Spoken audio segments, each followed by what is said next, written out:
अस्सलाम वालेकुम। This is Mohammad Tayyab. आज हमने फर्स्ट ईयर के चैप्टर नंबर 2 का बायोमॉलिक्यूल्स का लेक्चर डिस्कस करना है, जिसमें हमने इम्पोर्टेंस ऑफ कार्बन को डिस्कस करना है। तो हमें पता है कि ऑर्गेनिक कंपाउंड किससे मिलकर बनते हैं, कार्बन और हाइड्रोजन से। ये क्या है, सेंट्रल एटम है ऑर्गेनिक कंपाउंड का। अब ऑर्गेनिक कंपाउंड का अगर ये सेंट्रल एटम है, मीन के सेंट्रल रीजन है, तो ये हमारी जो लाइफ है वो किस पे डिपेंड करती है, वो डिपेंड करती है ऑर्गेनिक कंपाउंड्स पे। क्योंकि जितनी भी प्रोटीन्स, फैट्स और लिपिड्स थे हमारे स्टेबल मॉलिक्यूल्स, जिसको हमने डिस्कस किया पिछले लेक्चर में, वो क्या बना रहे थे, ऑर्गेनिज्म, और वो किससे बन रहे थे, ऑर्गेनिक कंपाउंड से। तो ये क्या है, फिर ये स्केलेटन ऑफ लाइफ है, मीन के वो फ्रेमवर्क है जो कि लाइफ को सपोर्ट करता है। मीन के अगर इसके बगैर लाइफ पॉसिबल ही नहीं है। तो अब हमने कार्बन एटम की, क्योंकि बायोकेमिस्ट्री पढ़ रहे हैं, तो हमने कार्बन एटम का यहाँ स्ट्रक्चर पढ़ना है और चंद प्रॉपर्टीज पढ़नी है जो कि लिविंग ऑर्गेनिज्म के सिस्टम में ये परफॉर्म करता है। सबसे पहले हम जानते हैं कि हमारी बॉडी 16 बायो एलिमेंट से मिलकर बनी है। कितने बायो एलिमेंट से? 92 नेचुरली अकरिंग एलिमेंट्स है, और हमारी लिविंग ऑर्गेनिज्म की जो बॉडी है वो 16 बायो एलिमेंट से मिलकर बनी है। तो अब ये कार्बन एक ऐसा एटम है जो कि हमारी बॉडी में सबसे मेजर रोल रखता है हमारी बॉडी के स्ट्रक्चरल कंपोनेंट्स में। अब कार्बन का जो एटॉमिक नंबर है वो है 6। कितना है? 6। और हम इसके स्ट्रक्चर को थोड़ा सा स्टडी करते हैं कि कार्बन क्या है, स्मॉलेस्ट पार्टिकल है मैटर का, लिविंग मैटर का। तो हम इसको स्टडी करने लगे हैं। इसके पास न्यूक्लियस होगा, न्यूक्लियस में क्या होंगे, प्रोटॉन होंगे, और 6 प्रोटॉन होंगे और 6 ही न्यूट्रॉन होंगे, क्योंकि इसका एटॉमिक मास 12 होता है। उसके बाद इसके पास कितने इलेक्ट्रॉन होंगे पहले शेल में, क्योंकि 6 एटॉमिक नंबर है तो इसके पास 6 ही इलेक्ट्रॉन होंगे। तो पहले शेल में कितने फिल हो गए? 2 फिल हो गए। अब दूसरे शेल में कितने फिल हो गए? तो बाकी बचे 2 फिल, पहले में हो गए, बाकी बचे 4। तो दूसरे शेल में कितने इलेक्ट्रॉन फिल होंगे? 4। तो हमने ये 4 फिल कर दिए। अब ये वाला जो दूसरा शेल है, ये इसका सबसे बाहर वाला शेल है, इसको हम कहते हैं वैलेंस शेल। ठीक, वैलेंस शेल। अब इसके वैलेंस शेल में 4 इलेक्ट्रॉन है, तो इस वजह से हम इसे क्या कहते हैं, इसे कहते हैं टेट्रावेलेंट। क्या कहते हैं? टेट्रा। टेट्रा मीन 4 और वेलेंट मीन इसके वैलेंस शेल में कितने इलेक्ट्रॉन है? 4 इलेक्ट्रॉन है। तो हम इसे क्या कहते हैं? टेट्रावेलेंट। तो ये एक क्या है, टेट्रावेलेंट, ये एक टर्म है जो कार्बन के लिए यूज होती है, क्योंकि इसके आउटरमोस्ट शेल में 4 इलेक्ट्रॉन।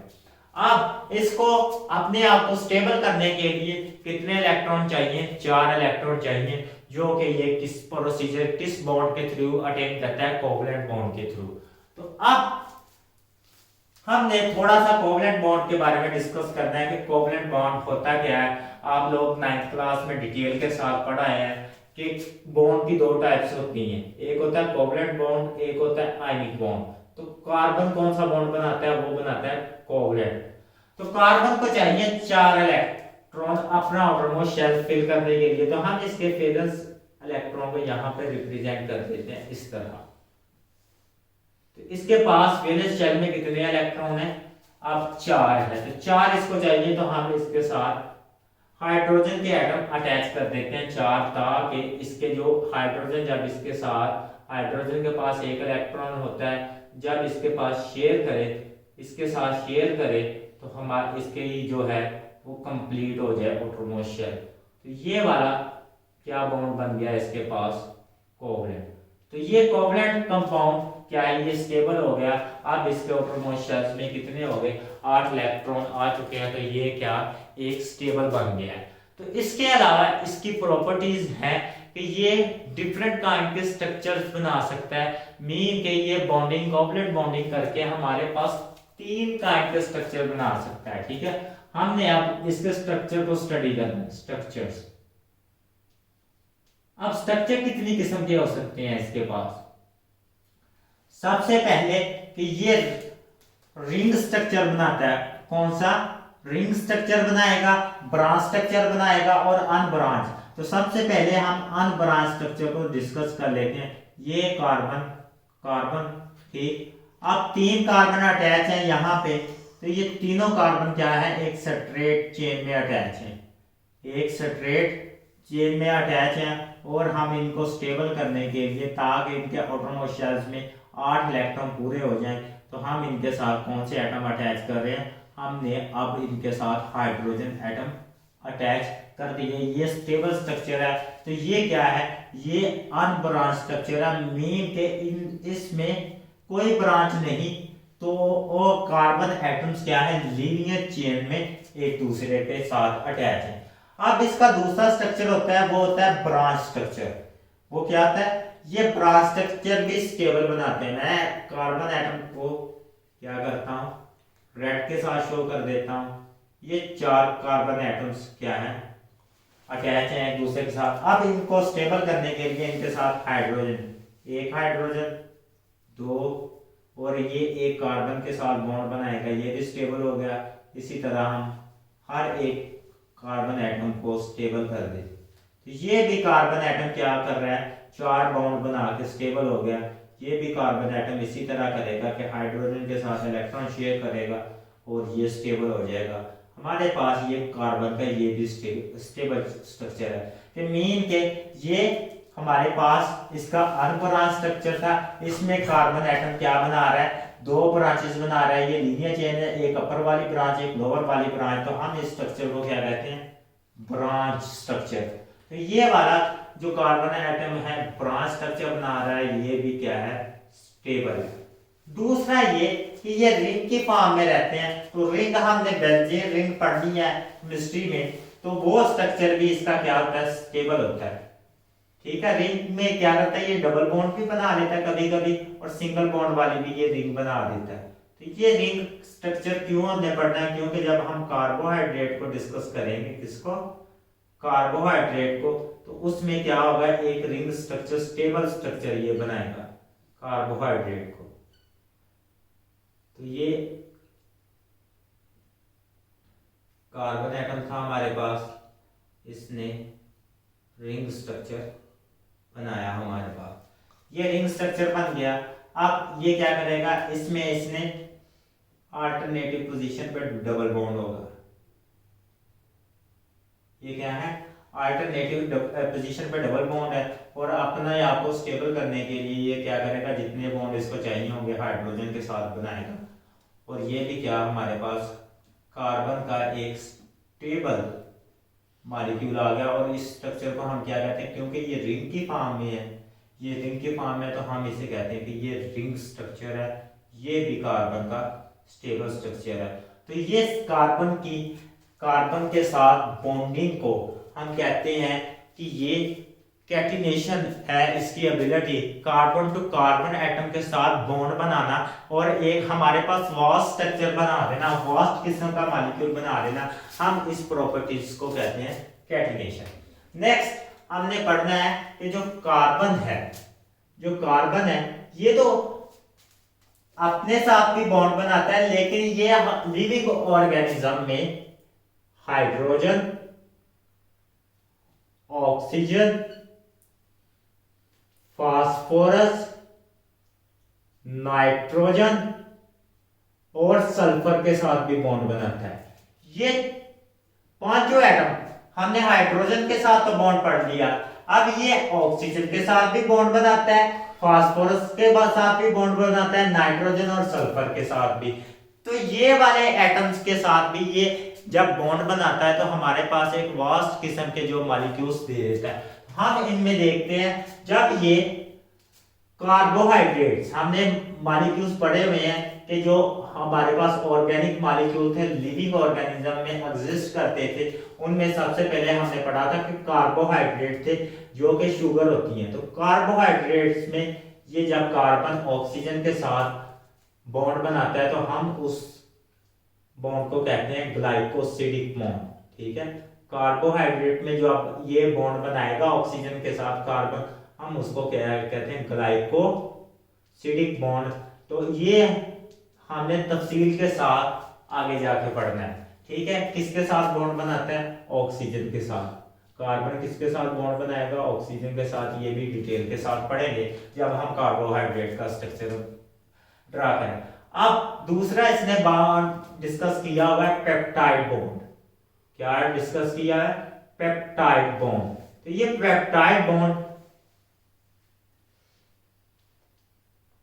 कार्बोहाइड्रेट में ग्लाइकोसिडिक, और पेप्टाइड बॉन्ड होता है ये प्रोटीन में बनता है। किसमें, हमारा दूसरा मॉलिक्यूल था जो मेजर मॉलिक्यूल था वो था प्रोटीन, जो कि बॉडी में सबसे ज्यादा होता है वाटर के बाद। तो ये प्रोटीन में जो बॉन्ड बनाता है वो पेप्टाइड बॉन्ड बनाता है, और ये किसके दरमियान होता है, हमारे पास कार्बन और नाइट्रोजन के दरमियान होता है। किसके दरमियान होता है, कार्बन और नाइट्रोजन के दरमियान होता है। तो ये भी हम बॉन्ड कंप्लीटली डिस्कस करने हैं जब हमने प्रोटीन का स्ट्रक्चर ड्रा करना है। तो ये प्रोटीन में क्या है, ये पेप्टाइड बॉन्ड बनाते हैं। उसके बाद दो और बॉन्ड होते हैं। ठीक है, हमारे पास डीएनए था, ठीक, डीएनए और आरएनए। आरएनए इसको हमने कलेक्टिवली क्या कहा था, ये न्यूक्लिक एसिड है। हमारा जो चौथा था मॉलिक्यूल, मिल के फोर्थ मॉलिक्यूल था न्यूक्लिक एसिड, जो कि ऑर्गेनिक मॉलिक्यूल था। तो उसमें ये बॉन्ड बनाता है फास्फोडाइस्टर बॉन्ड। कौन सा, फास्फोडाइस्टर बॉन्ड। ये भी आपने तफसील के साथ पढ़ना है, ये भी किस तरह बनता है, ये नोट कर लें। उसके बाद ये हमारे पास लिपिड मॉलिक्यूल था, उसमें भी ये बॉन्ड बनाता है। लिपिड मॉलिक्यूल्स में भी क्या बॉन्ड बनाता है, उसमें बॉन्ड क्या बनाता है। ठीक है, उसमें कौन सा बॉन्ड बनाता है, उसमें एस्टर बॉन्ड बनाता है। कौन सा बॉन्ड बनाता है, एस्टर बॉन्ड। इसमें फास्फोडाइस्टर बॉन्ड है, यानी कि फास्फोरस इसमें इन्वॉल्व होगी, और इसमें क्या है, एस्टर बॉन्ड बनाता है। तो ये बॉन्ड हमने तफसील के साथ पढ़ने हैं। उसके बाद ये बॉन्डिंग के बाद ये क्या करते हैं, एक मैक्रो मॉलिक्यूल्स बनाते हैं और माइक्रो मॉलिक्यूल्स भी बनाते हैं। इनका रोल हमारी बॉडी में बहुत ज्यादा इंपॉर्टेंट है। तो मैक्रो मॉलिक्यूल, ये जितनी भी कार्बोहाइड्रेट्स, प्रोटीन्स, ये सब क्या है, ये मैक्रो मॉलिक्यूल्स है। ये सब क्या है, मैक्रो मॉलिक्यूल्स है। मैक्रो मॉलिक्यूल ऐसे मॉलिक्यूल जिनका मोलेक्युलर वेट ज्यादा हो, उन्हें हम मैक्रो मॉलिक्यूल्स कहते हैं। तो ये मैक्रो मॉलिक्यूल्स क्या करती हैं, हमारी बॉडी का स्ट्रक्चर बनाती हैं। क्योंकि ये वाटर में जो लार्ज साइज के मैक्रो मॉलिक्यूल्स होते हैं वो वाटर में इनसॉल्युबल होते हैं। तो इनसॉल्युबल होने की वजह से ये हमारी बॉडी का क्या बनाती है, मेजर स्ट्रक्चर बनाती हैं। तो मेजर जो स्ट्रक्चर है वो कौन बनाती है, प्रोटीन्स, हमारे पास कार्बोहाइड्रेट्स, हमारे पास लिपिड, और हमारे पास डीएनए जो बॉडी का स्ट्रक्चर बनाता है। उसके बाद ये डिस्कस करेगा कि माइक्रो मॉलिक्यूल्स होते हैं। क्या होते हैं, माइक्रो मॉलिक्यूल्स। माइक्रो मॉलिक्यूल्स ये क्या होते हैं, ये एनर्जी प्रोसेस के लिए यूज होते हैं। जिसमें ये डिस्कस करेगा कि एक ग्लूकोज है, ठीक है, हमारे पास ग्लूकोज है, हमने कार्बोहाइड्रेट की टाइप्स पढ़नी है, ग्लूकोज होता है उसमें। एक ग्लूकोज है माइक्रो मॉलिक्यूल, जो कि हम एनर्जी के सोर्स में के लिए यूटिलाइज करते हैं। हमें पता है कि ग्लूकोज फोटोसिंथेसिस के प्रोसेस में सिंथेसाइज होता है। उसके बाद वो दूसरा मॉलिक्यूल जिक्र करेगा जो एटीपी। एटीपी क्या है, एटीपी एक न्यूक्लिक एसिड मॉलिक्यूल है। ये हमारे पास इमीडिएट सोर्स ऑफ एनर्जी है। हमारे सेल ने कोई भी फंक्शन परफॉर्म करना है तो ये एटीपी अनस्टेबल मॉलिक्यूल है, ठीक है, अनस्टेबल मॉलिक्यूल है, और हमें क्या करता है, एनर्जी फौरन प्रोवाइड करता है। हमारे सेल ने कोई सिग्नल ट्रांसफर करना है तो ये एनर्जी प्रोवाइड करेगा। हमारे सेल ने कोई सिंपलर मॉलिक्यूल को कंबाइन करके एक बड़ा मॉलिक्यूल बनाना है तो ये एनर्जी प्रोवाइड करेगा। तो ये क्या है, अनस्टेबल होता है और इमीडिएट सोर्स ऑफ एनर्जी है। तो ये एमसीक्यूज बहुत ही इंपॉर्टेंट बनता है कि हमारी बॉडी में सेल का इमीडिएट सोर्स ऑफ एनर्जी क्या है, तो वो है एटीपी। तो हम इसका स्ट्रक्चर भी स्टडी करेंगे। एटीपी का स्ट्रक्चर जब हमारा ये चैप्टर लास्ट पे होगा तो ये इसमें ये एटीपी का स्ट्रक्चर भी देगा। तो एनर्जी क्या करती है, एनर्जी से हम डिफरेंट फंक्शंस परफॉर्म करते हैं।